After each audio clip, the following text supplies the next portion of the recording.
The cup of coffee hit the table with a sound like a gunshot in the silence of the Dusty Creek diner, and Winifred Finley looked directly into the eyes of the most wanted man in 3 territories and said, "Are you going to keep pretending, or are you going to tell me who you really are?" The color drained from Charles Talbot's face so completely that she could see the fine lines of exhaustion carved into his skin like words written in a language only suffering could teach. His hand, which had been wrapped around the ceramic mug she had just refilled, went perfectly still. Not the stillness of a man who was calm, the stillness of a man who was calculating how far the door was. "I beg your pardon," he said, and his voice was careful in a way that told her everything. Winifred pulled out the chair across from him and sat down, folding her hands on the tabletop as though this were the most ordinary conversation 2 people could have at 7 in the morning in a frontier town in 1883. She had been awake since 3. She had found the wanted poster tucked under the loose board near the root cellar where she stored the extra coffee tins, placed there by someone who clearly wanted her to find it. She had stared at that poster for 4 hours. She had thought about everything she knew about this man who had come to Dusty Creek calling himself James Carter and working odd jobs at the livery stable and eating breakfast in her diner every single morning for 6 weeks. "The poster says your name is Charles Talbot," she said quietly. "It says you robbed the Overland stage twice and the Mineral Springs Bank once. It says 3 different sheriffs have tried to bring you in and failed. It says there is a $200 reward, which is more money than I make in 8 months. She paused. "It also says you never shot anyone." He was looking at her like she had just disarmed him with her bare hands, which in a sense she had. "The question," she continued, holding his gaze, "is whether any of it is true, not the wanted poster. I mean the version of you that has been sitting in that chair every morning for 6 weeks, drinking my coffee and reading my husband's old newspaper and tipping exactly 10 cents regardless of what you ordered. I want to know if that person is real." She watched him breathe. She watched the decision move across his face like weather moving across the open plains, slow and inevitable and impossible to stop once it had begun. And then Charles Talbot, the man 3 sheriffs could not catch, picked up the cup of coffee she had placed in front of him and took a long, slow sip and said, "It is the most real I have been in 9 years." That was the moment Winifred Finley understood that she was in very serious trouble of a kind that had nothing to do with the law. She had come to Dusty Creek, New Mexico Territory, in the spring of 1881, 2 years before any of this happened, arriving on a stage that had broken an axle twice and deposited her in the middle of a landscape so vast and indifferent it had made her catch her breath. She had come because her husband, Gerald Finley, had come first, writing her letters from a town that was growing fast and needed things, needed a doctor, which Gerald was, and needed places for people to gather and eat, which Winifred had always been good at providing. Gerald had been a gentle, serious man who believed in progress and clean water and the essential goodness of human beings. He had died of a fever in November of 1881, 8 months after Winifred arrived, leaving her with a small building, a wood-burning stove, 4 tables, 12 chairs, and a coffee pot that had belonged to his mother. She had thought about going back east. She had thought about it every single day for approximately 3 months. Then she had stopped thinking about it and started baking biscuits, and somewhere in the rhythm of flour and water and lard and the particular smell of yeast working in a warm kitchen, she had discovered that staying was not a defeat. It was a choice, and Winifred Finley had never been afraid of a choice. By 1883, she was 31 years old and running the best and only proper diner in Dusty Creek, which had grown from a collection of tents and wooden frames into something that was beginning, cautiously, to look like a real town.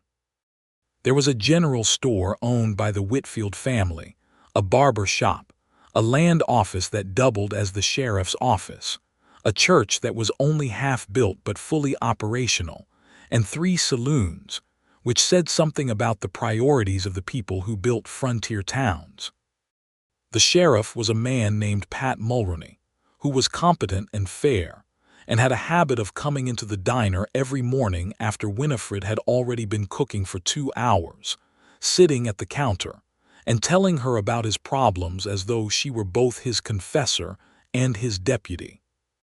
It was Pat Mulroney who, one morning in early September of 1883, had laid a sheet of paper on her counter without saying anything and looked at her with an expression she could not quite read. She had looked at the paper. She had looked at the drawing on it. She had felt something move through her that she had not been able to name at the time, something with edges and heat, something that started in her chest and moved outward.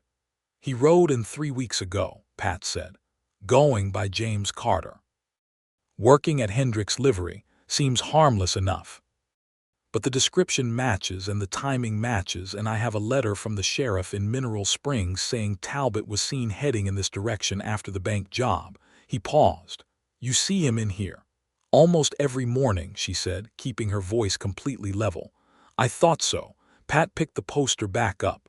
"I don't have enough to bring him in on yet. I want to be sure before I move on a man. Last time I moved too fast, I brought in the wrong person entirely, and it cost me 6 months of bad reputation in this county." He folded the poster. "But I am going to keep watching, and I would appreciate it if you kept your eyes open." Winifred had said she would. She had meant it sincerely when she said it. That was the honest truth. But then she had started paying a different kind of attention to the man who came in every morning and sat at the corner table and ordered coffee and eggs and read whatever newspaper she had on hand. And what she noticed over the following 3 weeks changed the shape of the problem considerably.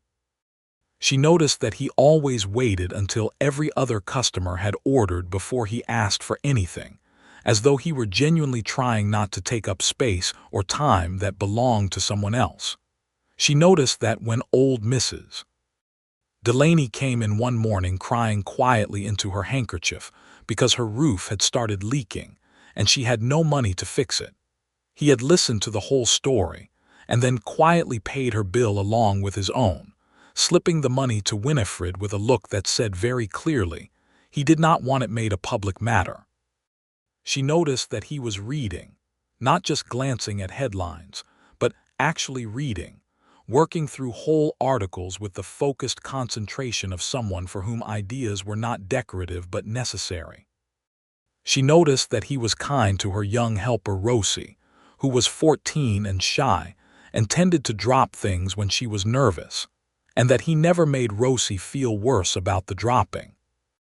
And she noticed, though she tried not to, that he was lean and dark-haired and had gray eyes with something behind them that she could only describe as depth, not mystery for its own sake, not the performed brooding of men who thought suffering made them interesting, but actual depth, the kind that comes from having thought hard about things that mattered and arrived at conclusions that cost something. She had told herself this was irrelevant. She had told herself this several times per day for 3 weeks. Then she had found the poster under the floorboard, placed by persons unknown. She suspected one of the men from the saloon who had a way of knowing things and a way of wanting payment for knowing them, and she had spent 4 hours in the dark deciding what she believed and what she was going to do about it. What she believed was this: the man who came to her diner every morning was not the same thing as the story on the wanted poster. She did not know yet why those two things were different, but she was going to find out, which was why she had sat down across from him at 7 in the morning and asked her question. Charles Talbot set the coffee cup down. He looked at her hands, still folded on the table.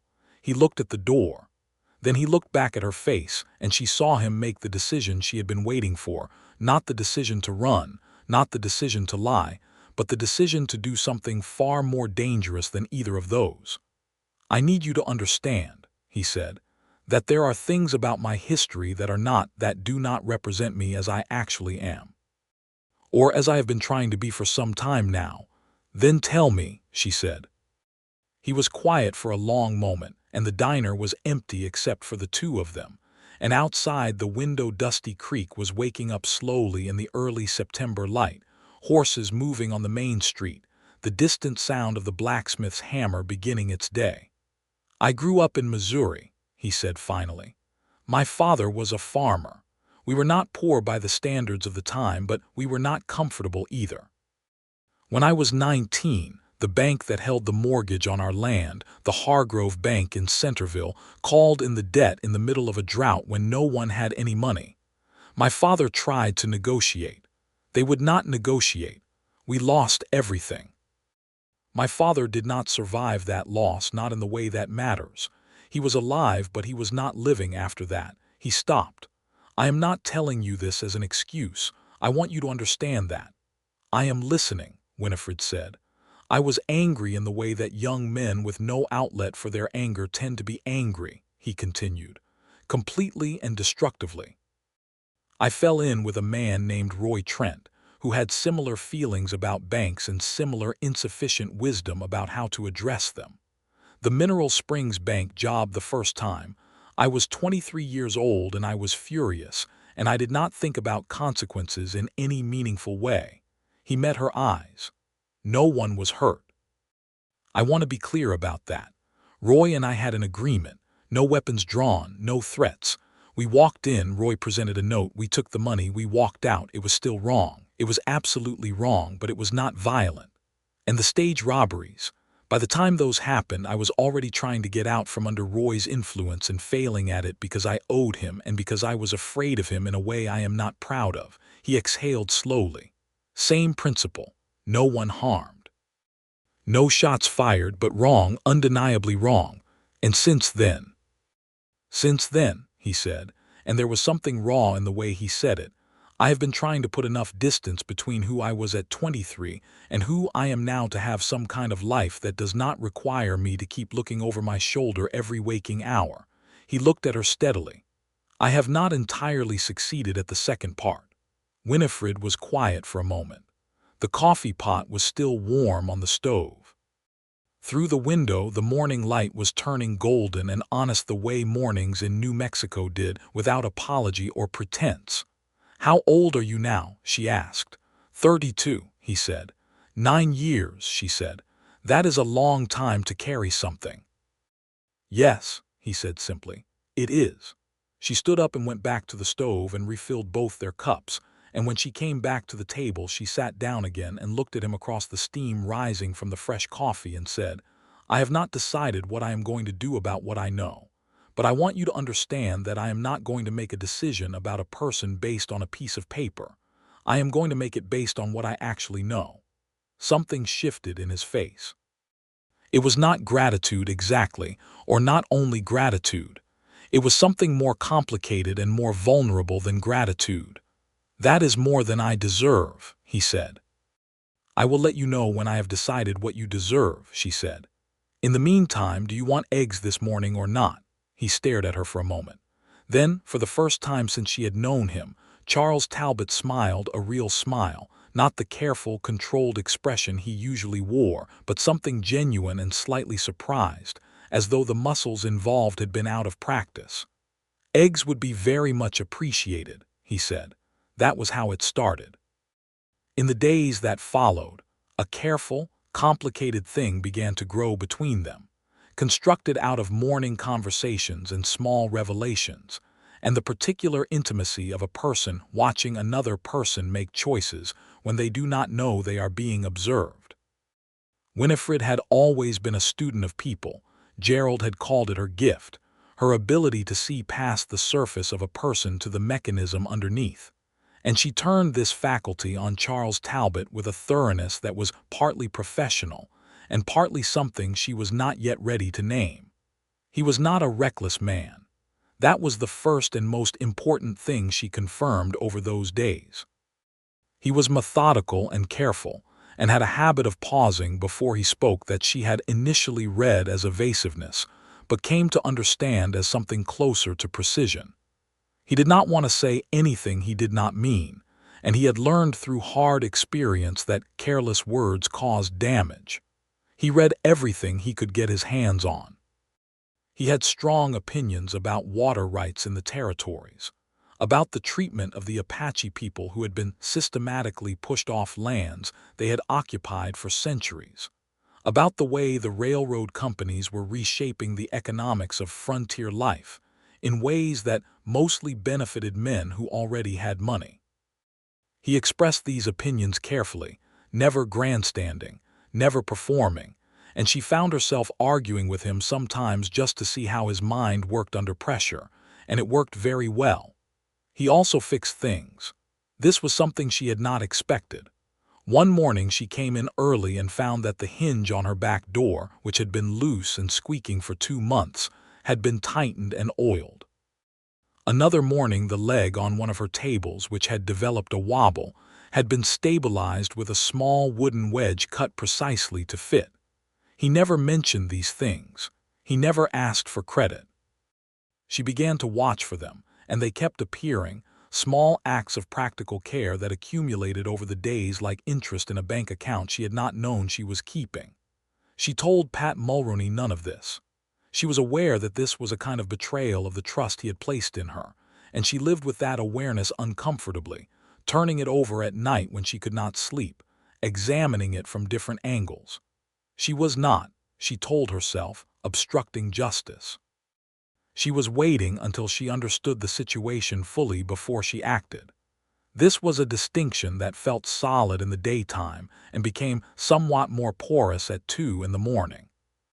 What she had not told herself, because she was not ready to, was that she was afraid, not of Charles Talbot, but of the law's inability to see the difference between the 23-year-old who had done the wrong things and the 32-year-old who was trying, every day, to live in a way that made those wrong things mean something other than the entirety of who he was. She had seen enough of what frontier justice looked like to know that it was not always just. She had seen men hung for less than what Charles had done, and she had seen men who had done far worse walk free because they had money or connections or the right surname. She was thinking about all of this on a Tuesday morning, 11 days after the conversation, when the door to the diner opened and a man she did not recognize walked in wearing a star. He was not Pat Mulroney's kind of lawman.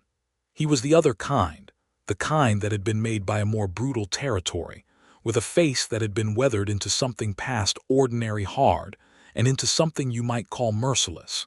He had a deputy with him, younger, wearing an expression of determined blankness. "I am looking for the proprietor," the man said. "That would be me," Winifred said, not moving from where she stood behind the counter. "Winifred Finley, what can I do for you?" "Name's Calvin Holt, sheriff of Mineral Springs." He placed a wanted poster on her counter. She looked at it with what she hoped was the appropriate combination of interest and ignorance. "We have reason to believe this man passed through here, possibly still in the area, goes by false names. Real name is Charles Talbot. I have seen a lot of men come through here," she said carefully. "This one would have come in the last couple of months. Dark hair, gray eyes, about 6 foot, lean build, quiet type. Likely keeping to himself." The description was precise enough that she felt it like a physical thing in her chest. "I can ask around," she said. "I hear most of what goes on in this town." Holt looked at her with eyes that had seen people lie for a very long time and had gotten very good at identifying the tells. "I would appreciate that," he said. "We will be in town a few days, staying at the boarding house." After he left, Winifred stood at the counter for a moment with her hands flat on the wood, and then she went out the back door and walked the 200 yards to the livery stable and found Charles Talbot cleaning out a stall with the methodical efficiency that he brought to everything, and she said, without preamble, "The sheriff from Mineral Springs just walked into my diner. He is looking for you specifically. He is going to be here for days." Charles straightened. She watched the alertness move through him, the old survival instinct engaging, and then she watched him do something remarkable. She watched him decide, consciously and visibly, not to run. "How many people know?" he said. "Pat Mulroney suspects. The Mineral Springs sheriff is actively hunting. Beyond that I am not certain." She looked at him steadily. "What do you want to do?" He leaned the pitchfork against the stall wall and looked at her for a long moment. "What are my options? You could leave tonight. Get ahead of them. and spend the next 9 years doing the same thing I have spent the last 9 years doing. His voice was flat, not bitter, just accurate. Or, she said, you could face it. The silence between them was full of the weight of everything that facing it would actually mean. There is also a third option, she said, and her voice was careful because she had been thinking about this since the moment Holt walked out of her diner. You could talk to Pat Mulroney, tonight, before Holt gets to him. Charles looked at her. Why would I do that? Because Pat is a fair man, because he would rather understand a situation than react to it. And because if Holt brings you in, you have no control over any part of what happens next. If you go to Pat first, you have at least some. You think Pat Mulroney, who is a duly appointed sheriff of this county, is going to look at a man with 2 stage robberies and a bank job on his record and decide to. I think Pat Mulroney is going to look at a man who has been living quietly and working honestly in his town for 6 weeks and hear his story and weigh it against a piece of paper and make a decision based on the whole truth rather than half of it. She paused. I also think that the way things went down in Mineral Springs is not as simple as the poster makes it look, and if someone gave Pat the full account, that would matter to him. He was quiet for a very long time. The horse in the next stall shifted and blew out a long breath into the morning air.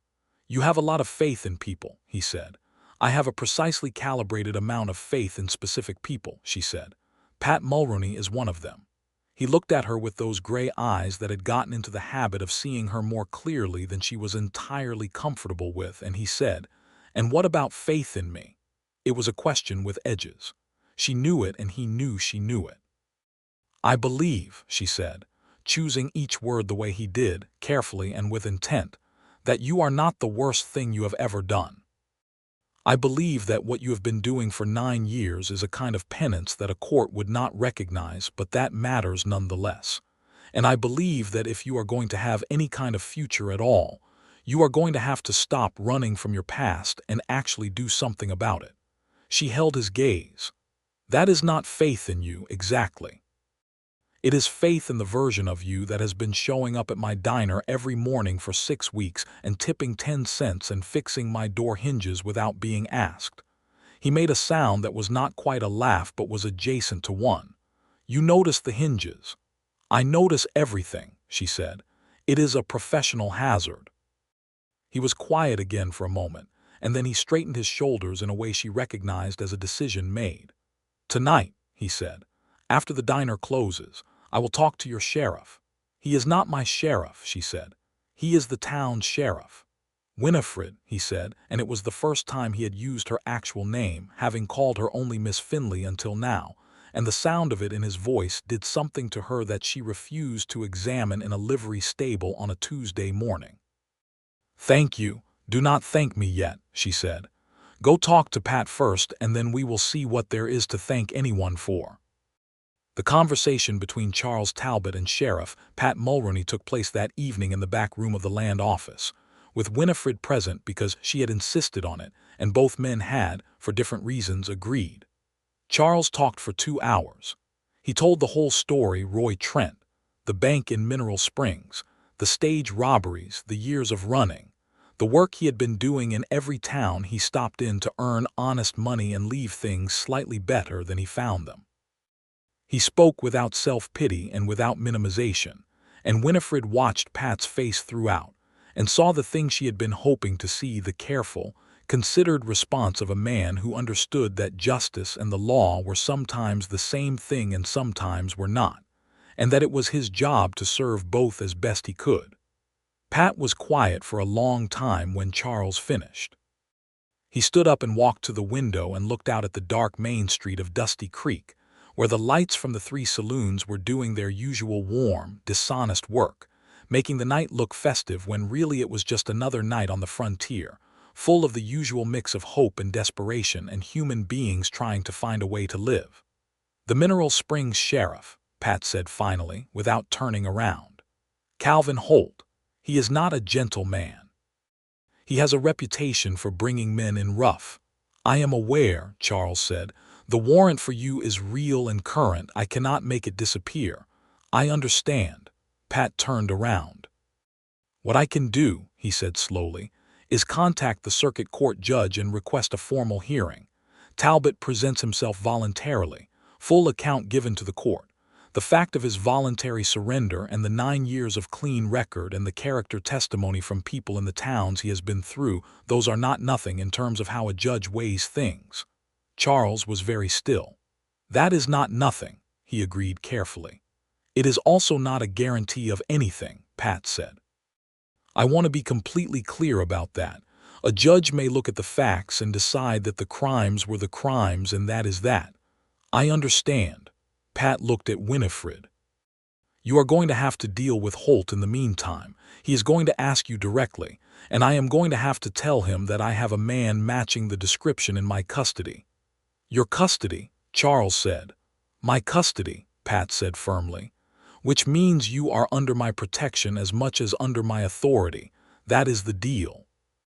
You give me your word that you will not run, and I keep you in the county jail, which is not a comfortable accommodation but which will keep Holt from taking you to Mineral Springs before the hearing." The silence in the room was very heavy for a moment. Then Charles said, "You have my word." Pat nodded once, like a man confirming a calculation he had already made. He reached into his desk drawer and pulled out a pair of iron cuffs and looked at them and then looked at Charles and said, "I am going to need you to come with me, and I am sorry about this part." "Do not be," Charles said, and he stood up and held out his hands. Winifred walked home that night through the blue-dark streets of Dusty Creek with her heart in two places at once, relieved, because something hidden and dangerous had been brought into the light, and frightened, because the light did not always resolve things the way you hoped. The following 3 weeks were among the most difficult of her life, and she had had some genuinely difficult weeks. Sheriff Holt was furious, in the contained and professional way of men who are accustomed to having their jurisdiction respected, when Pat informed him that Charles Talbot was in local custody pending a circuit court hearing. There were arguments between the two sheriffs that Winifred was not present for, but that she heard detailed accounts of from Pat, who had the habit of processing his professional problems at her counter over coffee. "He wants to take the man to Mineral Springs," Pat told her on the 3rd morning after Charles had been brought in. "Says the crime was committed in his jurisdiction, therefore the man belongs in his custody." "And what did you say?" "I told him the crime was committed in his jurisdiction but the man was found in mine, and that the law on voluntary surrender to local authority is clear, and that if he wanted to contest it he was welcome to make his case to the circuit judge." Pat drank his coffee. "He did not like that." "No," Winifred agreed. "I imagine he did not." "He also had a very interesting conversation with me about you," Pat said, looking at her. She kept her expression steady. "Did he?" "He thinks you knew who Talbot was before you told me. He thinks you deliberately withheld the information." "What do you think?" Pat looked at her for a long time. He was not a foolish man, and she had never tried to pretend to him that he was. "I think," he said slowly, "that the timing of things is what it is, and that the important thing is that the man came forward and gave his account, and that the process is now what it should be." He paused. "I also think that you are a good woman who sometimes makes complicated decisions for reasons that are not entirely wrong." She exhaled slowly. "Thank you, Pat." "Do not thank me," he said, in a tone that was an echo, though neither of them knew it, of what she had said to Charles in the livery stable. "Get the hearing done first."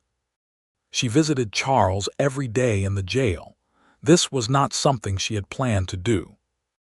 It was something she simply found herself doing, the way you find yourself doing things that feel inevitable in retrospect.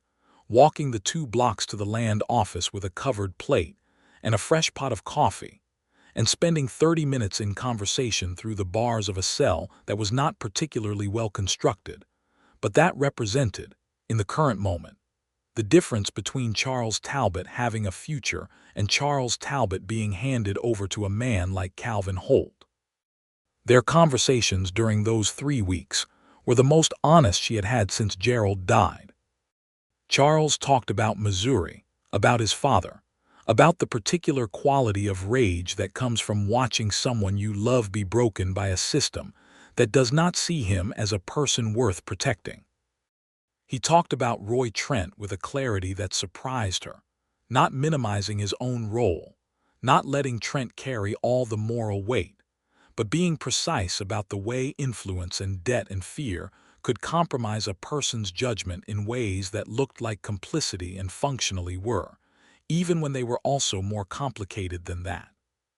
He talked about the places he had been in the 9 years of running, the small towns and big territories, the people he had worked for and alongside, the things he had seen that had slowly, over time, shifted his understanding of what mattered. She talked, too.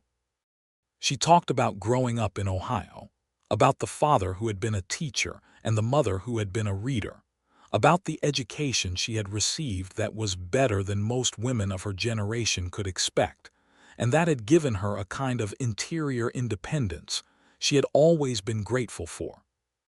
She talked about Gerald honestly, without sentimentality, acknowledging both the love and the loss and the strange asymmetry of grief, which takes pieces of you and rearranges what is left into something that is different but not necessarily lesser. She talked about the decision to stay in Dusty Creek, the biscuits, the rhythm of feeding people every morning, the particular satisfaction of running a thing well that other people depended on. Charles listened to all of it the way he listened to everything completely, without interrupting, with the full attention of someone for whom other people's inner lives were genuinely interesting rather than something to be endured on the way to talking about yourself. On the 14th day, he said, "I think about what this place could be, this territory, what it could become if the people in it made better choices than the ones that have been made so far." "What kind of choices?" she said. "Water rights, properly managed, so that small farmers are not at the mercy of large landowners. Fair courts, an honest accounting of what has been taken from the people who were here before any of us." He paused, "and a different relationship between the law and the people it is supposed to serve, one that is less interested in punishment and more interested in reconstruction, I suppose, building people back into something useful rather than just grinding them down into an example." She looked at him through the bars and felt the truth of what she had known for weeks settle into certainty with a weight that was not unpleasant. She loved this man. She had been trying not to know it, and now she knew it, and the knowing was both terrifying and clarifying, the way significant truths often are.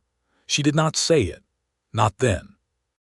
It was not the right moment, with bars between them and a circuit judge on his way, and a hostile sheriff from another county sitting in the boarding house, waiting for an outcome that would let him take Charles away. But she knew it, and the knowing changed the quality of all the air around her. The circuit judge was a man named Elias Corbett, who arrived in Dusty Creek on a Thursday afternoon with the unhurried deliberateness of a man who understood that his presence was itself a kind of authority, and did not need to supplement it with speed or drama. He was older, 60 perhaps, with a face that had the particular quality of a person who has spent decades hearing human beings explain themselves, and has arrived at a very nuanced view of what that means. The hearing was held in the church, which was the only space in Dusty Creek large enough to accommodate the thing it had become, which was not just a legal proceeding but an event, because Dusty Creek was a small town, and everyone in it had an opinion and was planning to share it. Winifred sat in the second row. Calvin Holt sat on one side of the room with his deputy. Charles sat at a small table at the front, and Pat Mulroney sat beside him, which was a statement of position that everyone in the room understood. Charles gave his account to Judge Corbett with the same careful precision and unflinching honesty that he had given to Pat 3 weeks earlier. He did not appeal to the court's sympathy. He stated facts, acknowledged wrongs, described consequences, and presented 9 years of attempted restitution not as an excuse but as a record.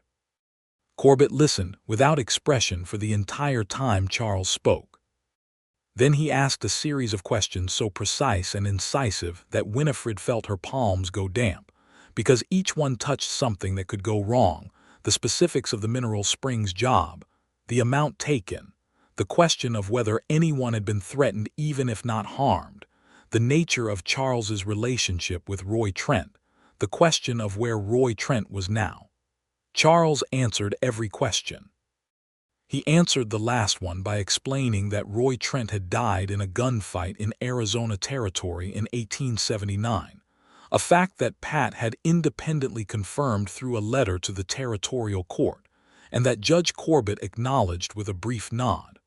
Holt spoke next.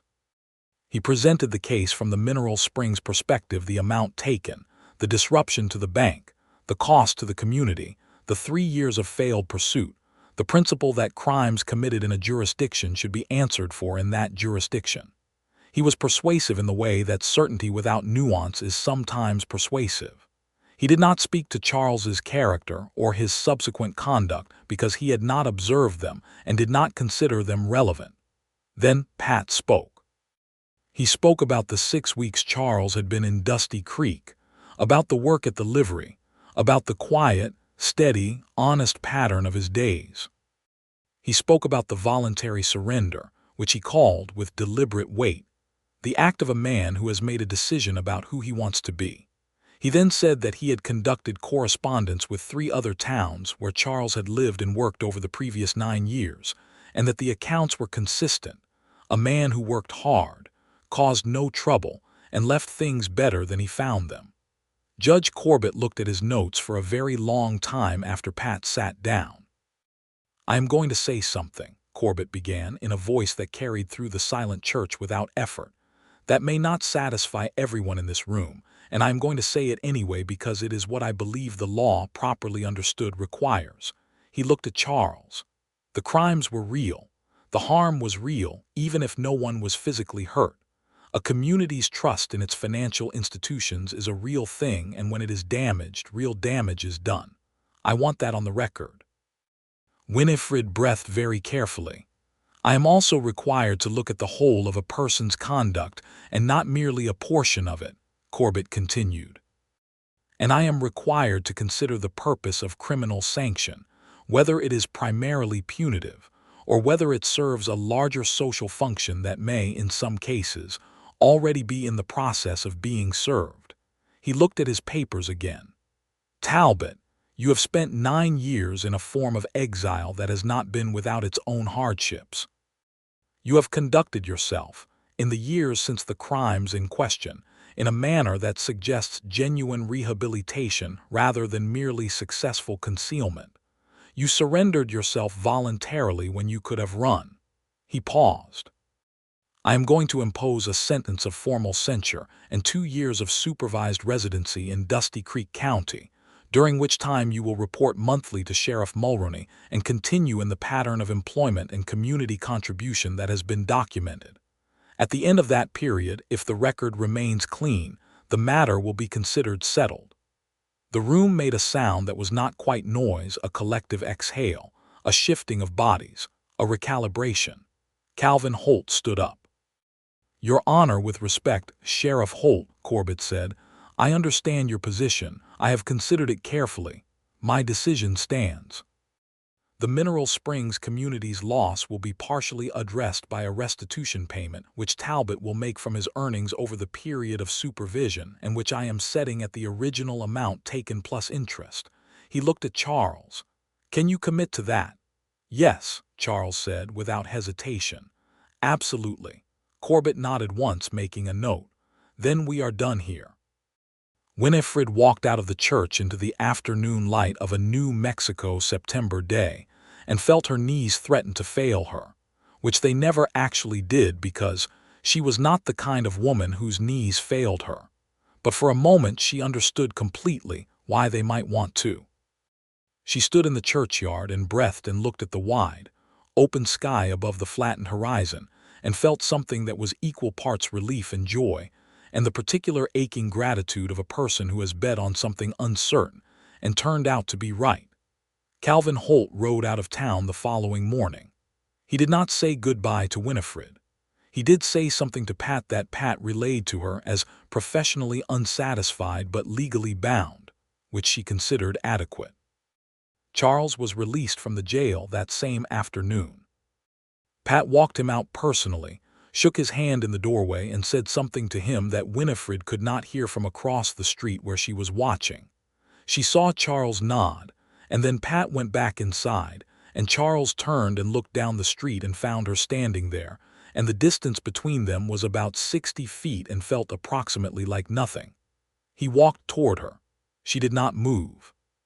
She had decided, standing there, that she was going to let him make this particular approach rather than going to meet him halfway, not because she was playing any sort of game, but because she wanted to see what direction he moved in when the choice was entirely his. He stopped about 3 feet from her, which was a respectable distance, and he looked at her with those gray eyes that had been looking at her for months now with increasing plainness about what they contained. "I do not know how to say what I want to say," he said. "You are usually fairly good with words," she observed. "I am good with accurate words," he said. "The words for this are accurate, but they are also large, and I do not want to say something large incorrectly." She looked at him. "Then take your time," she said. He was quiet for a moment. Around them, Dusty Creek continued its afternoon, horses and wagons and the smell of dust and the distant sound of the blacksmith, the world doing what it always did, indifferent to the significant thing happening in the middle of the main street. "You did something for me," he said, "that I do not know how to account for. Not the hearing, not the advocacy with Mulroney, though those things matter enormously. What I mean is that you looked at me as a person, and not as a piece of paper at a moment when looking at the piece of paper would have been far easier and arguably more rational." He paused. "I have been carrying the weight of what I did for 9 years, and part of the weight was not just the guilt of the acts themselves, but the belief that I was permanently defined by them, that there was a version of me that was the real one and it was the one on the poster." He met her eyes. "You did not believe that, and because you did not believe it, I found it slightly easier to not believe it either." She felt the truth of this in her chest, warm and specific and real. "Charles," she said. "Yes. I have something large to say too."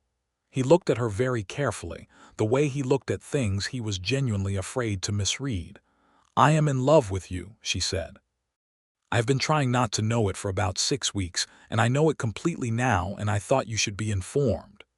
The expression on his face was one she had never seen on it before, not the careful control, not the careful warmth, not the careful everything he applied to his dealings with the world. It was unguarded in a way that was almost painful to look at, raw and astonished and illuminated, as though something had been turned on that he had believed was permanently broken. "Winifred," he said. "Yes. I have been in love with you since the morning you sat down across from me with a cup of coffee and asked me who I really was." She smiled. She could not help it. It was not a performed smile or a restrained smile. It was the kind that starts somewhere in the center of you and moves outward without asking permission. "That was a rather significant morning," she agreed.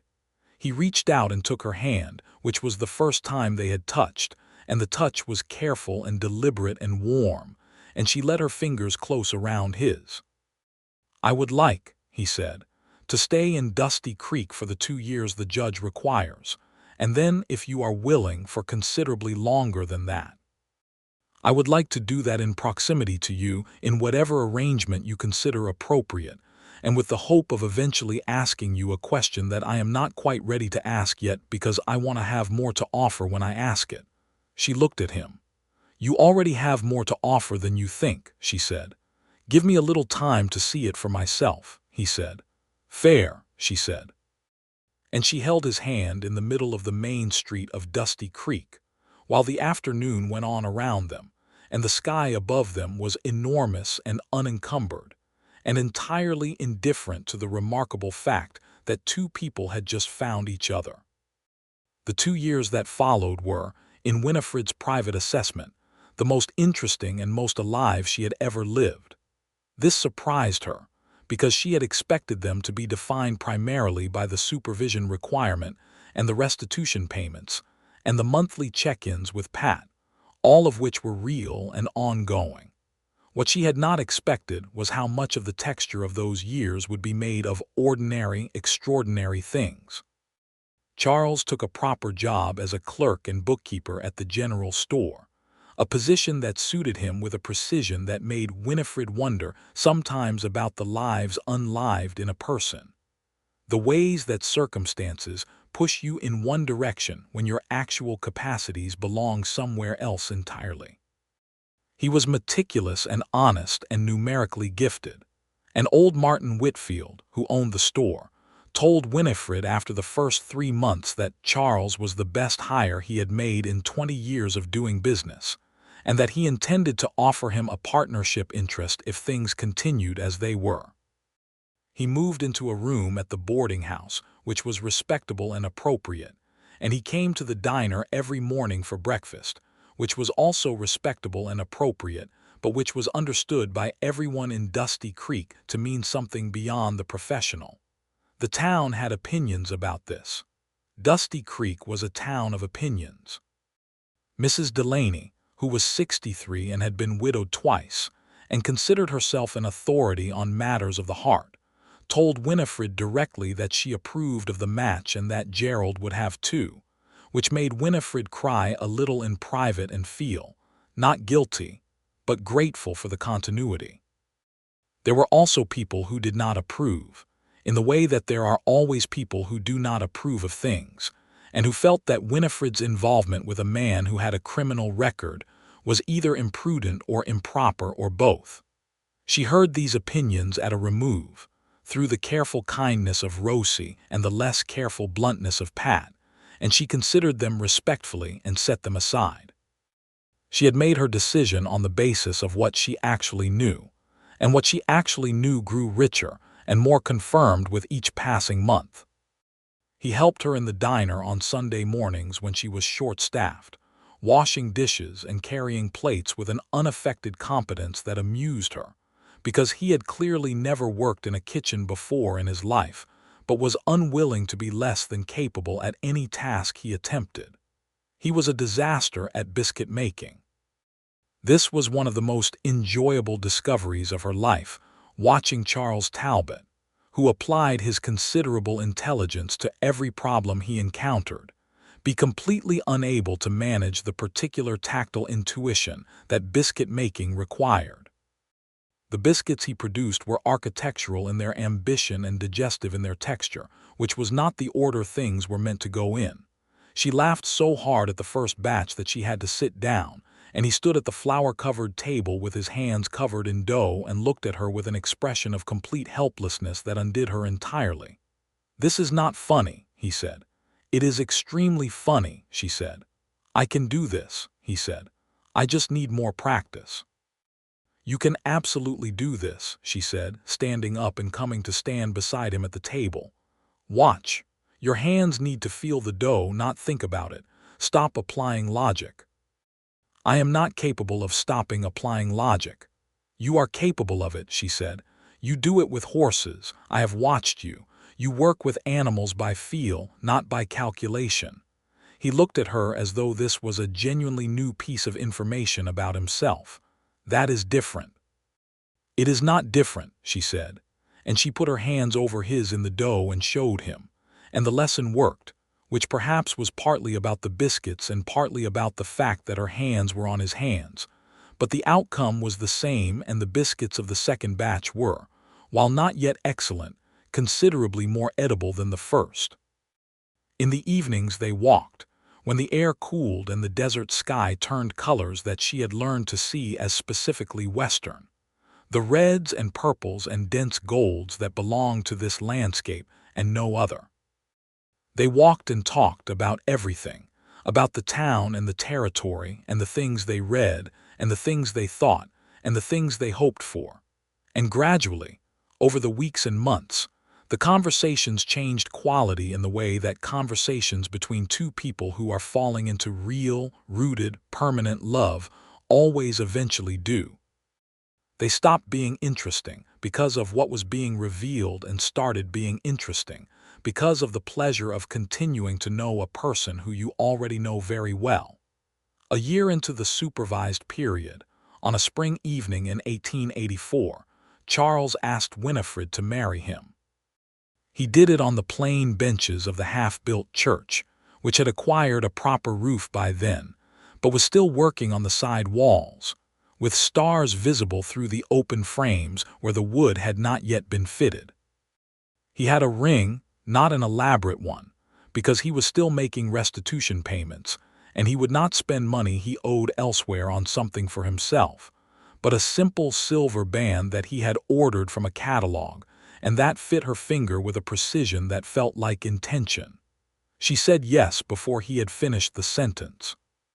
She told him this afterward, and he looked at her with a complicated expression that she had come to understand as his face working through deep feeling without quite managing to contain it all. "You did not let me finish," he said. "You were asking if I would marry you.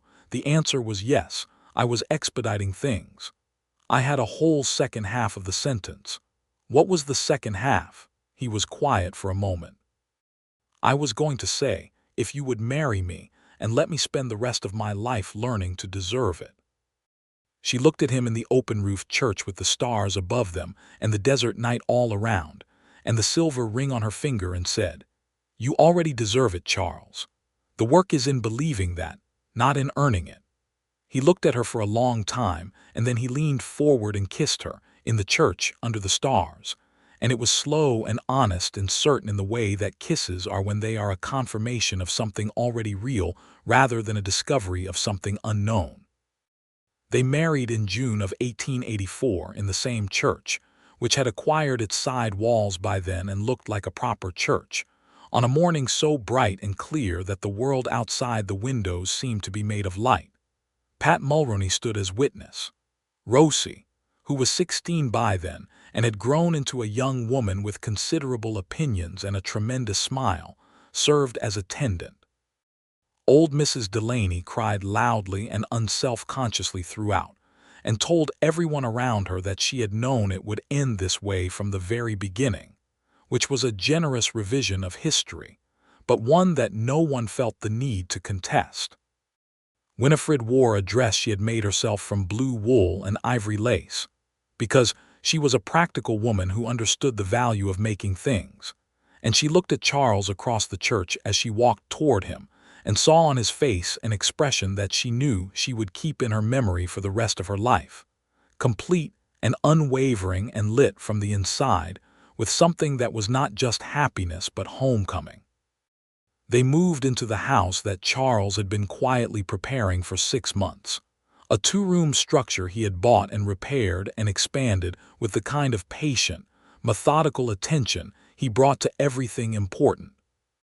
He had built a proper kitchen because he understood what the kitchen meant to her, not just functionally but symbolically, as the center of the work she did and the life she had built.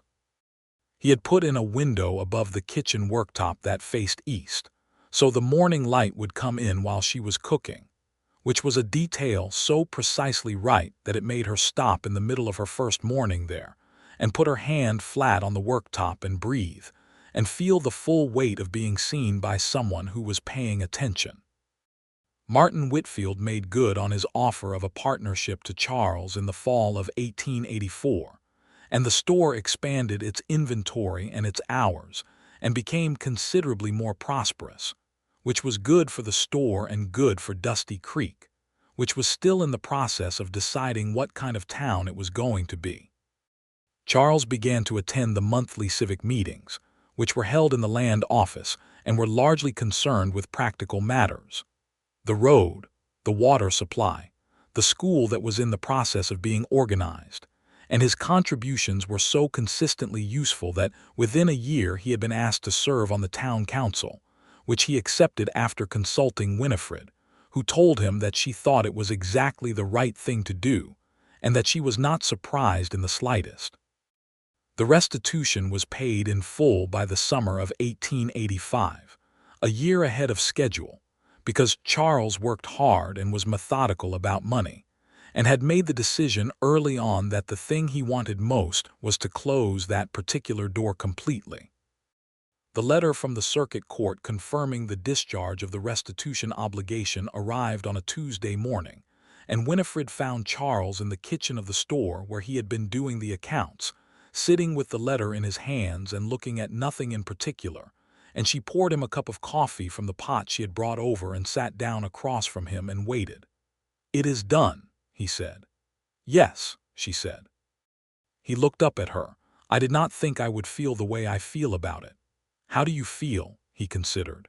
"Like something has actually ended, something real, not just the legal obligation I knew that was ending, but something inside the event of it, something that has been present since I was 23 years old and needed to be resolved before I could," he stopped, "before I could be fully present in my own life."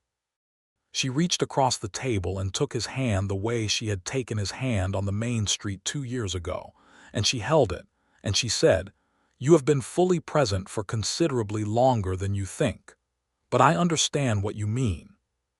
He looked at her and smiled and then laughed quietly. The way he laughed, it was never a loud sound, but it was always a real one.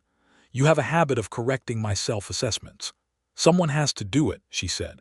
"You are inclined to underestimate yourself in certain directions and overestimate yourself in others, and left to your own devices you would arrive at inaccurate conclusions."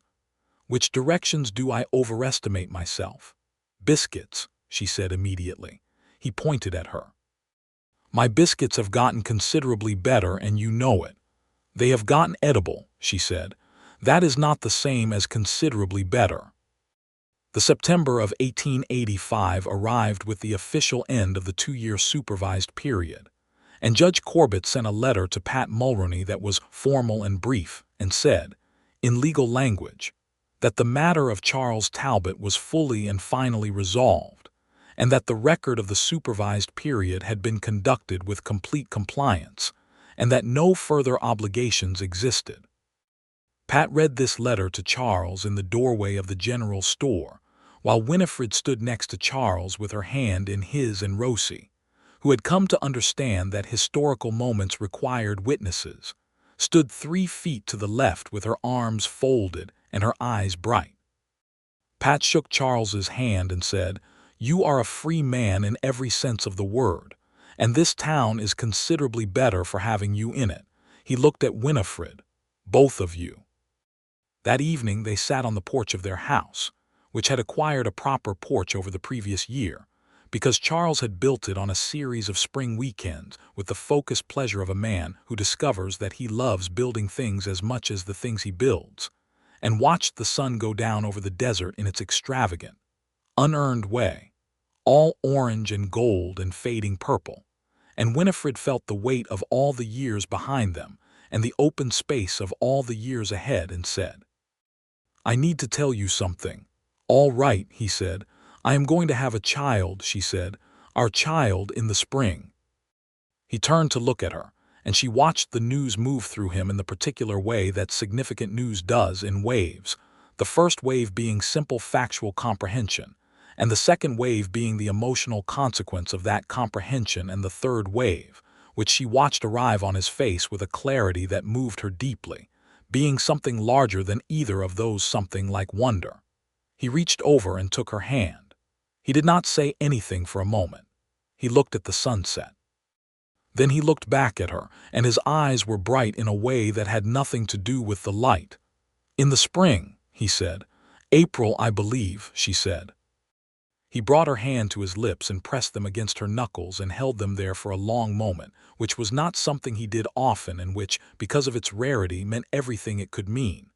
"I have been thinking," he said after a moment, "about what I would want to teach a child, if we had one.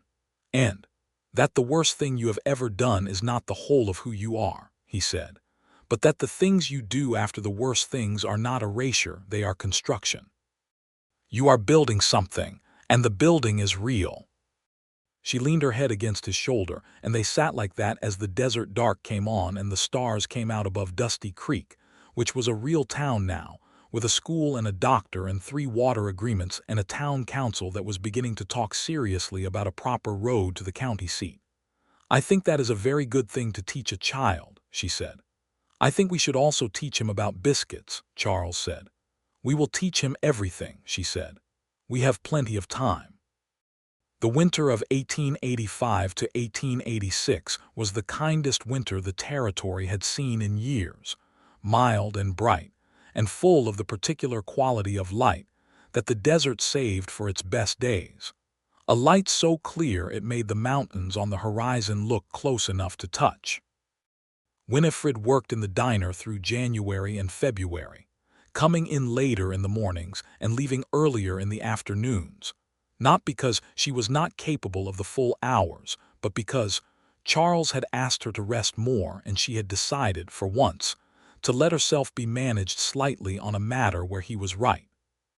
Rosie, who was 17 by the time of this winter and had been working in the diner since she was 14, had grown into a young woman with a very clear sense of her own competence, and she managed the morning rush with an authority that would have astonished the shy, dropping girl of 3 years ago.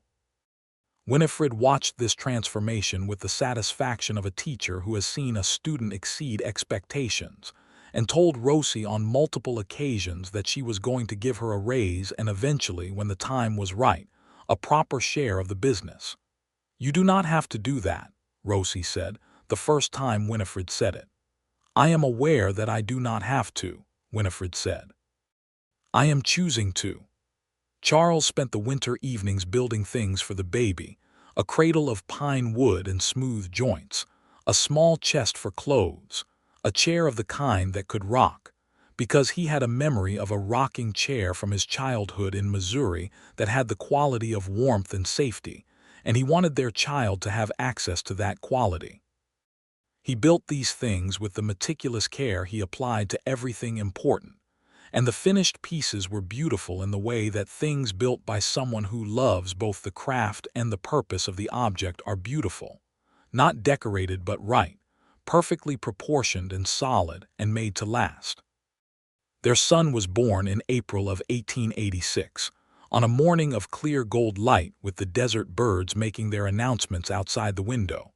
A small, loud, insistently present person, who arrived with a disposition that was his own from the first moment, and who was placed in Winifred's arms and then in Charles's arms in quick succession.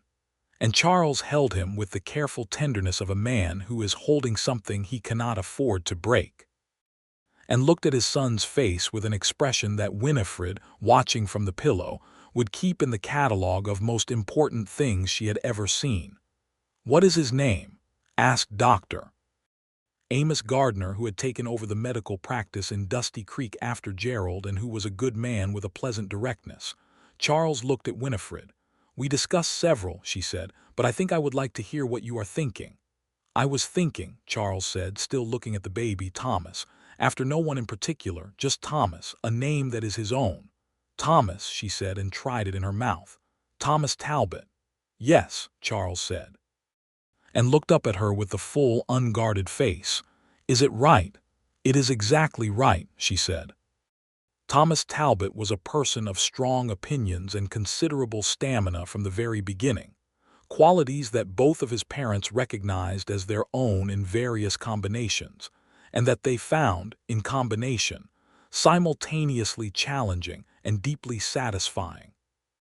He grew through his first year with the vigorous engagement with the world that well-loved children tend to have, and Dusty Creek received him as it received everything important, with the mix of opinion and warmth and interference that was the peculiar gift of small communities. Mrs.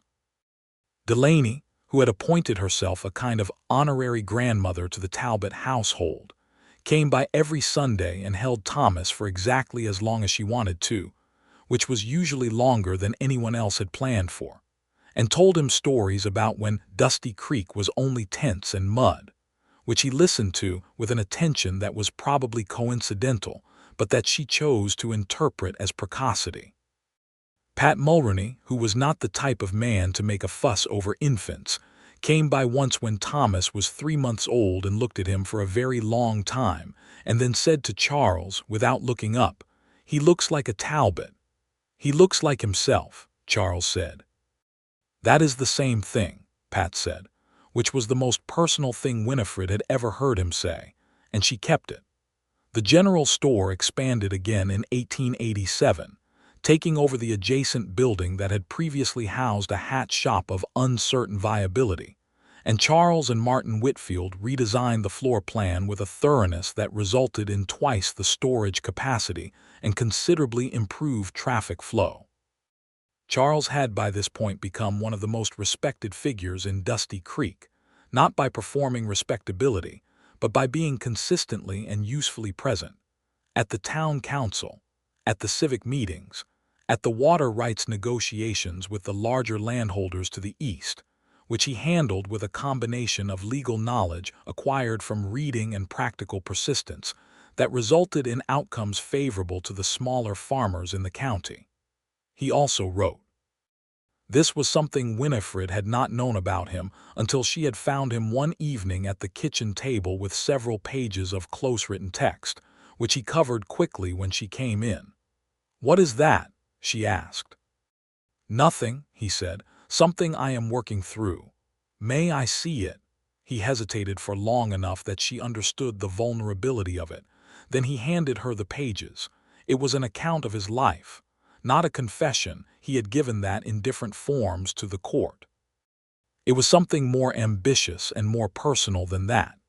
An attempt to understand the mechanisms of young men's anger and its consequences, the economics of frontier poverty and how they shaped behavior, the way the law's response to those behaviors could close off every constructive path and leave people with nothing but the destructive ones.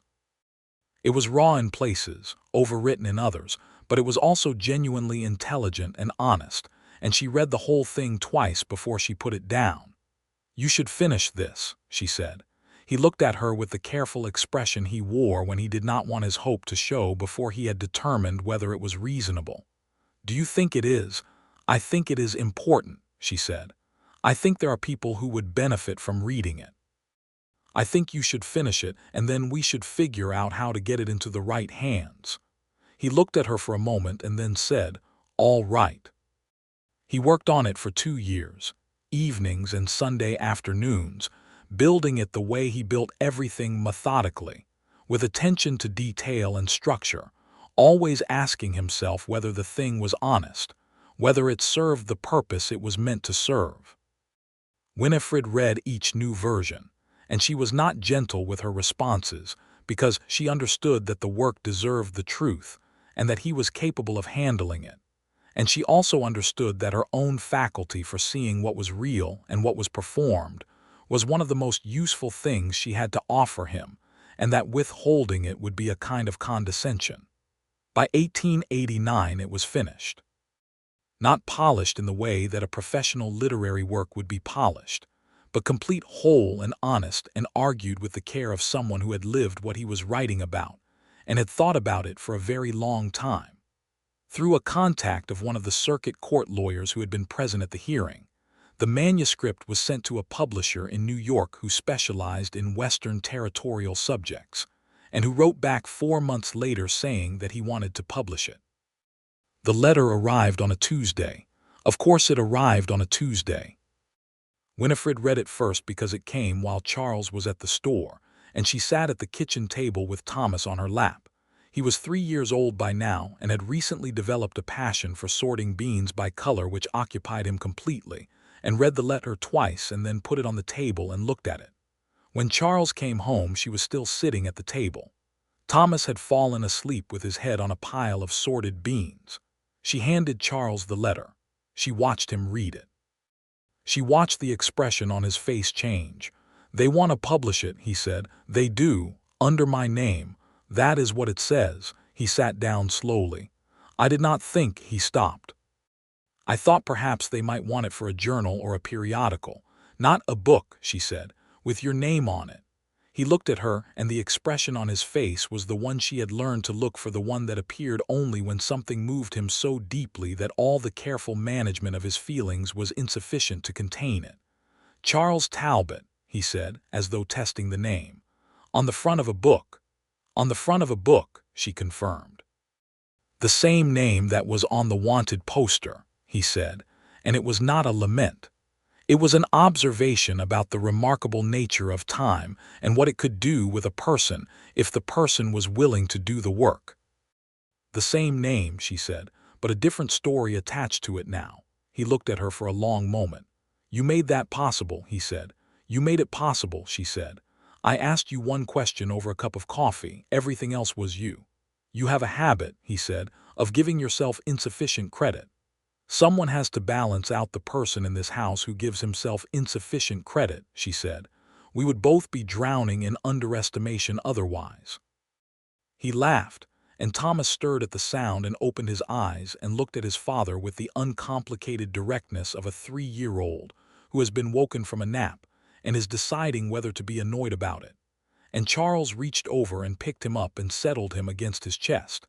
And Thomas accepted this rearrangement with the equanimity of a child who trusts completely in the people around him. "Thomas," Charles said to his son, "something very good happened today." "Beans," said Thomas with complete seriousness, and held up a red bean for examination.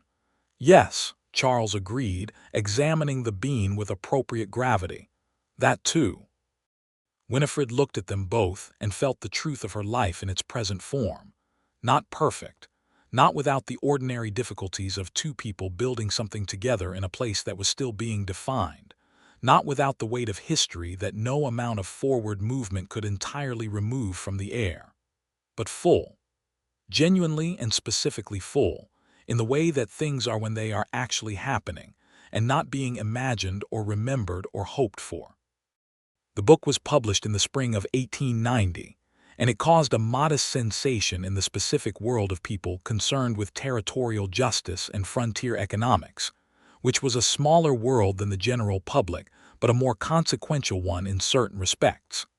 Letters arrived, forwarded through the publisher, from lawyers, from reformers, from men who had themselves been through versions of what Charles had described, and who wanted him to know that the description was accurate. One letter was from a judge in Colorado who said that he had read the manuscript 3 times and intended to share it with his colleagues. Charles answered every letter. Winifred watched this from the kitchen while she made coffee and thought about all the years the anger and the guilt and the running had used up, and about what it meant that all of that had arrived here, at this kitchen table in this town, with these hands writing these letters. Thomas turned for that spring and began to demonstrate, alongside his bean-sorting passion, a remarkable capacity for asking questions. Not the random questions of a child who wants attention, but focused, interested questions about how things worked, the water system, the store accounts, the printing press at the small newspaper that had opened in Dusty Creek the previous year. Charles answered all of them with the same precision and respect he brought to adult conversations, treating Thomas's curiosity as the serious and valuable thing it was, and Winifred watched this with a feeling she could not quite name except as rightness. The rightness of a person doing the thing they were made to do, which in Charles's case was partly commerce and partly civic service and partly writing and partly, most fundamentally, teaching. In the summer of 1890, Winifred told Charles that Thomas was going to have a sibling, which was news that was received with the same wonder as the first time, slightly more seasoned, slightly less disbelieving, and entirely equal in the quality of joy. "When?" he said. "January," she said. "Winter baby," he said. "Thomas was a spring baby, and he has been warm-natured and argumentative since the beginning," she said. "Perhaps a winter baby will be more contemplative. Or perhaps they will be argumentative and cold," he said. "Charles, I am being balanced." Their daughter arrived in January of 1891, on a cold, bright morning with frost on the window of the bedroom, and she arrived with the quiet alertness of a person who had decided to observe before acting, lying in the crook of Charles's arm with her dark eyes open and her expression grave and assessing, and Charles looked at her and said, "She is deciding whether to trust us." "She will," Winifred said. "How do you know?" "Because we are trustworthy," she said with complete simplicity. "And she looks like someone who can tell the difference." They named her Ada. Thomas, who was nearly 5, received Ada with the careful seriousness of a child who has been well prepared for a significant change and is determined to handle it well. He stood next to the cradle, the same cradle Charles had built 5 years earlier, and looked at his sister with an expression that Winifred recognized, because it was the same expression that had been on Charles's face in the livery stable the morning she had told him about Calvin Holt, the expression of someone who has just understood that things have become considerably more complicated and has decided, consciously and definitively, that this is acceptable. "She is very small," Thomas said. "You were very small too," Charles said. "I do not remember that." "No," Charles agreed, "but it was true." Thomas considered this. "I will protect her," he said, which was not a statement Winifred had prompted or suggested, but which arrived fully formed from whatever combination of instinct and observation, and the particular quality of the household he had grown up in had produced it.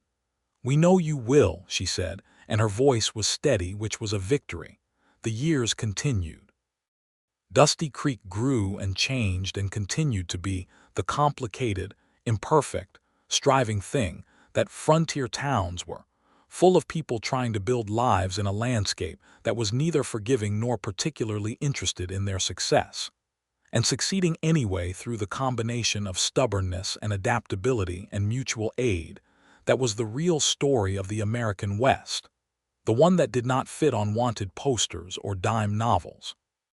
Charles served 2 terms on the town council and then was asked to stand for mayor, an office he did not want, but that 3 separate conversations with Winifred over the course of a winter convinced him to accept.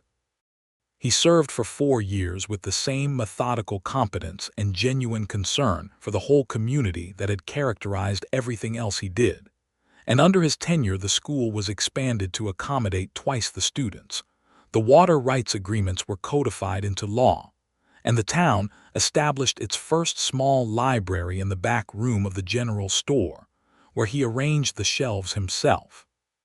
His book went into a second printing in 1892, and the letters continued to arrive, and he continued to answer them, and occasionally someone came through Dusty Creek who had read it and wanted to meet the author, and was visibly astonished to find that the author was also the mayor, also the co-owner of the general store, also the man whose wife ran the best diner in the county, also the father of a serious 9-year-old boy and an 8-year-old girl, who could out-argue most adults in a 20-mile radius. Winifred sold the diner in 1893, not because she was done with it, but because Rosie, who was 25 by then and had been running it for years in all but name, was ready to own it, and because Winifred had other things she wanted to do with the hours that the diner had been taking. She started a lending library program that predated and eventually merged with the library Charles had established, and she began a weekly gathering for women in the territory that was nominally a sewing circle and functionally a discussion group and problem-solving session for the particular challenges of frontier women's lives, which were considerable and largely invisible to official structures. Pat Mulroney retired as sheriff in 1894, and his successor, a younger man named Del Torres who had grown up in the territory and had a practical, unsentimental competence that Winifred approved of, continued the culture of careful, community-oriented law enforcement that Pat had established. Pat himself became a fixture at Charles and Winifred's Sunday dinners, arriving every week with a bottle of wine he had been ordering from a supplier in Santa Fe ever since Charles, early in their acquaintance, had mentioned that he had once had a very good Spanish wine and thought about it sometimes. Pat had taken this as a personal mission. "You remember everything anyone says," Charles told him once. "I am a former lawman," Pat said. "It is a professional habit." "It is a gift," Winifred said. "Do not minimize it." "She never lets anyone minimize anything," Pat said to Charles, and his tone was one of deep respect. "No," Charles agreed. "She does not." He looked at her. "It is one of the primary reasons I am what I am." She looked at him across the Sunday table with the wine and the bread and the children at the other end, engaged in an argument about something that had been unresolved since Wednesday, and that neither of them was prepared to resolve here, and said, "You are what you are because you decided to be. I provided a question and some coffee. The rest was entirely you." "The question and the coffee were not nothing," he said. "No," she said. "They were not nothing." She thought about that morning, the poster under the floorboard, the 4 hours of darkness, the decision she had made not based on a piece of paper but on what she actually knew.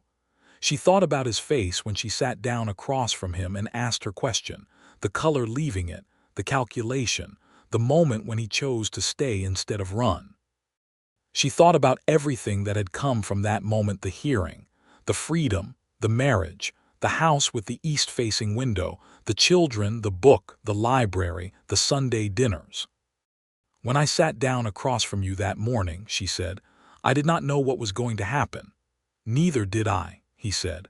"I only knew that the story on the piece of paper was not the whole story," she said, "and that the whole story was worth knowing." He reached across the table and took her hand, as he had done on the main street of Dusty Creek almost a decade before, and she let her fingers close around his, as she had then, and the table around them was full of bread and wine, and the sound of their children and the comfortable presence of an old friend. And the window behind Charles showed the late afternoon desert light going gold and serious over the wide, indifferent, endlessly available landscape of the New Mexico territory. "Thank you," he said, as he had said to her in the livery stable on that September morning. "You are welcome," she said, instead of the reply she had given then. "Every day." Thomas and Ada grew up in the way of children who are loved well and challenged consistently, with strong opinions and genuine competence, and a fundamental sense of security that expressed itself, paradoxically, as willingness to take risks. Thomas was 15 by 1901 and was his father's son in the ways that mattered, which was to say he was precise and honest and deeply interested in the world, and inclined to feel things more intensely than he let on. Ada was 14 and was her mother's daughter in the ways that mattered, which was to say she saw people with a clarity that was sometimes uncomfortable for the people being seen, and she combined this faculty with a directness that was either refreshing or alarming, depending on where you were standing. Thomas was already talking about law, not the study of it exactly, but the practice of justice, the difference between the law as written and the law as lived, which was a conversation he had absorbed at the family table since he was old enough to sit at it. Ada was interested in medicine in the way that the daughter of a woman who had watched a husband die of a treatable disease tends to be interested in medicine, with a personal urgency that was also a public purpose. Charles watched his children with the specific attention of a man who has thought hard about what he would want to give them and has tried, every day, to give it. Not money, there was enough of that, but not excess. Not ease without challenge, did not produce the people he wanted his children to be. What he had tried to give them was the framework he had arrived at through considerable personal cost, that who you are is what you choose to do with what happened to you, and that the choosing is never finished, and that is not a burden but the whole point. In 1903, Charles turned 52 and Winifred turned 51, and they celebrated by doing the thing they had talked about for several years, without yet doing traveling to the places that Charles had run through during his 9 years on the move, the towns and territories he had passed through and worked in and left. Not as an act of guilt revisitation, but as something more like completing a circle. Paying proper attention to the places that had been stages in the story that led here. Thomas was 17 and entirely capable of managing the store with Martin Whitfield's son, who had taken over the business interest from his father. Ada was 16 and spent the weeks of their absence running the lending library with a managerial authority that surprised exactly no one who knew her. Winifred and Charles traveled by train as far as the rail went, and then by stage, and then by horse through 3 territories, stopping in 8 towns, talking to people who remembered a quiet young man who had worked hard and moved on. In one town in Arizona, a man who owned a hardware store told Charles that he had hired him for 3 weeks in 1880 and that he had been the most reliable worker he had ever had, and that he had wondered sometimes what had happened to him. Charles told him. The man listened, and at the end said, "I am glad it came out well." "So am I," Charles said, and meant it with the full weight of everything he had survived and built. They came home to Dusty Creek at the end of October to find Thomas had indeed managed the store competently, and Ada had reorganized the entire lending library catalog system and created a lending record ledger that was, objectively, considerably better than the previous one. "I made it more efficient," Ada said without preamble. "I see that," Winifred said. "The old system had no logic to it." "It had the logic of the order in which the books arrived," Winifred said. "That is a kind of logic." "It is a very poor kind," Ada said. Winifred looked at Charles. Charles was looking at Ada with the expression he wore when he was being confronted with a version of himself he did not remember being. "She is right," he said. "I know she is right," Winifred said. "I am negotiating the delivery." "I did not mean to be rude," Ada said with the slightly strained quality of a person who is genuinely trying to be less direct than they are. "I meant to be helpful." "You were both," Winifred said. "That is your particular gift. You will need to manage it carefully your whole life." Ada considered this with the gravity she brought to all assessments. "I know," she said. "I am working on it." "We know," Charles said. "We have noticed." The years continued to pass, as years do, with the particular mixture of the unremarkable and the significant that constitutes an actual life. Charles's second book was published in 1905, a more formal work on territorial water law and its economic implications for small farming communities, which was less personally revealing and more technically rigorous, and was used as a reference document in 3 territorial legal proceedings within 2 years of publication. Winifred's lending library had by this point become a proper public library with its own building, funded through a combination of civic donations and a grant from Andrew Carnegie's library program, which had been funding public libraries across the country, and which had, through a letter that Winifred wrote directly to the Carnegie organization, been persuaded that Dusty Creek was the kind of community that warranted the investment. Thomas studied law, as he had always intended, riding the train to Santa Fe at 19 to read under a practicing attorney there, and returning to Dusty Creek 4 years later with a license and a purpose, and a young woman named Carla Reyes, whose family had been in the territory for 3 generations, and who had, in Thomas's assessment, the most precise and honest mind he had ever encountered outside his parents' house. Winifred liked her immediately, which was both a mother's instinct and a teacher's recognition of quality. Ada went east to study medicine, which was not the most ordinary thing for a young woman from a New Mexico territory town to do in 1907, and which required a series of conversations with medical schools and an amount of persistence that her mother recognized as familiar. She was admitted to a program in Philadelphia on the strength of her examination scores and a letter of recommendation from Dr. Gardner, who had watched her assist in the clinic since she was 12, and who wrote that she was the most naturally gifted student he had encountered in 40 years of practice. She came home summers and filled the house with observations about what she was learning and what was wrong with the medical establishment's approach to public health, and what she intended to do about it. And Charles and Winifred listened to all of it with the engagement of 2 people who genuinely regarded their daughter as one of the most interesting people they knew, which she was. In 1910, Thomas and Carla had their first child, a boy they named James, and in 1912, Ada returned from Philadelphia with her medical degree and her license and a young colleague named Dr. Martin Fellows, who had grown up in Boston and was somewhat alarmed by the New Mexico territory, but who was clearly, in Winifred's immediate assessment, completely in love with Ada and entirely prepared to be alarmed for the foreseeable future. "Does he know what he is getting into?" Charles murmured to Winifred, watching Martin Fellows navigate a dinner at which Ada had just dismantled 3 separate conventional assumptions about infectious disease transmission. "He does not," Winifred murmured back. "But he will learn," "We all did," Charles said with complete equanimity.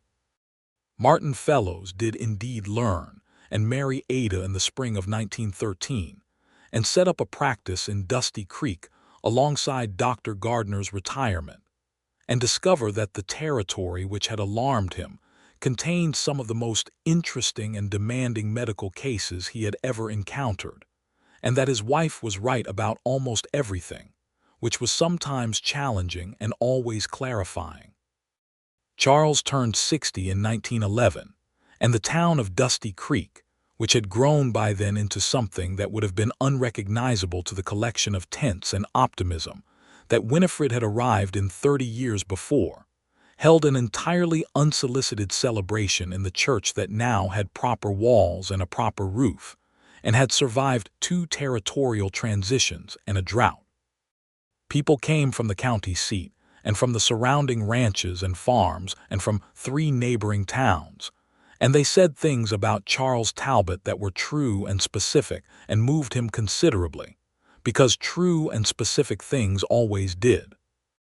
Winifred sat beside him through all of it and held his hand and watched his face, and thought about the morning she had sat down across from him with a cup of coffee and a question, and about everything that had been built from that morning, not by her, not by him, but by the 2 of them together, in the particular way that 2 people can build something together that neither of them could have built alone.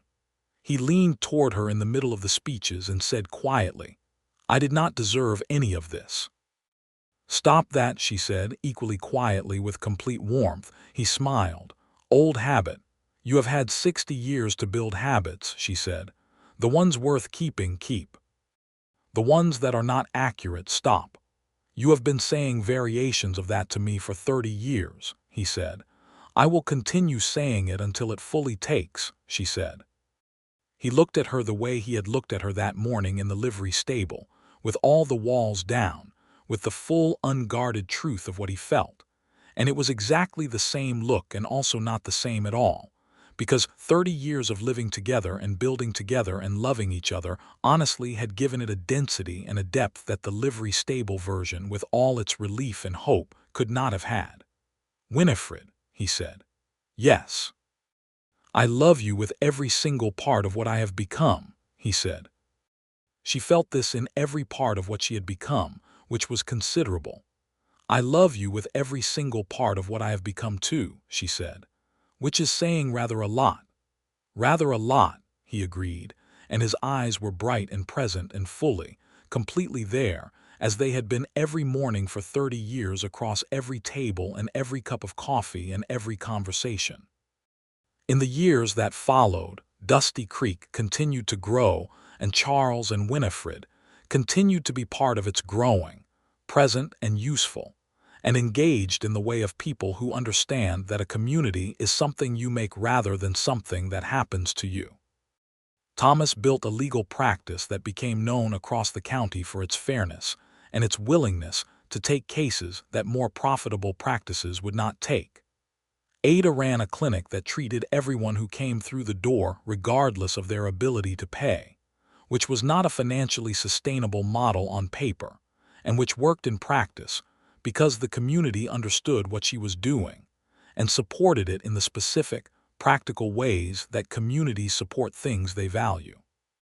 Charles finished a 3rd book in 1914, a shorter work, more personal than the second and more carefully written than the first, about the nature of home, what it meant on a frontier, what it meant to people who arrived as strangers and stayed as members, what it meant to build belonging in a place that had not previously belonged to you.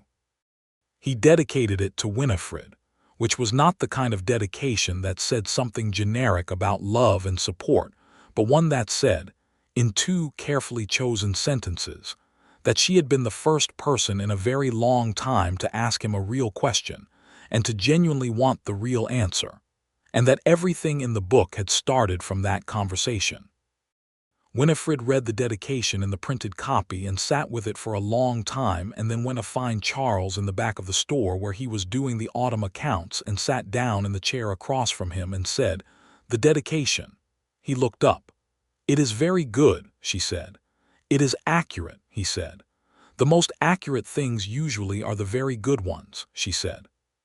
He smiled and went back to his accounts, and she sat in the chair across from him in the comfortable, full silence of two people who have nothing left to prove to each other, and find this not empty but completely sufficient. And outside the windows of the store, the New Mexico Territory afternoon was doing what it always did, being enormous and clear and indifferent and beautiful in the specific way of places that do not need human beings to complete them, but become something when human beings arrive and pay attention and stay. The coffee pot was on the stove in the back room, the small stove they had brought in years ago when the winters made the front of the store too cold to work in comfortably, and it was producing the smell of fresh coffee that Winifred had associated for 30 years with the particular morning that had changed everything. She poured 2 cups and brought one to Charles and set it on the desk beside his ledger, and he looked up at it and then at her. "Thank you," he said. "You are very welcome," she said. "Every day." And she sat back down across from him with her own cup, and outside the light was going gold and long across the desert, and the town that they had helped to build went on around them, full of the ordinary, extraordinary business of human lives choosing themselves into something worth having. This was the life that had started with a cup of coffee and a question. This was what happened when a woman decided that the whole story mattered more than the piece of paper. This was what happened when a man decided to stop running toward nothing and turn around and face the thing that was worth running toward. It was enough. It was more than enough. It was everything.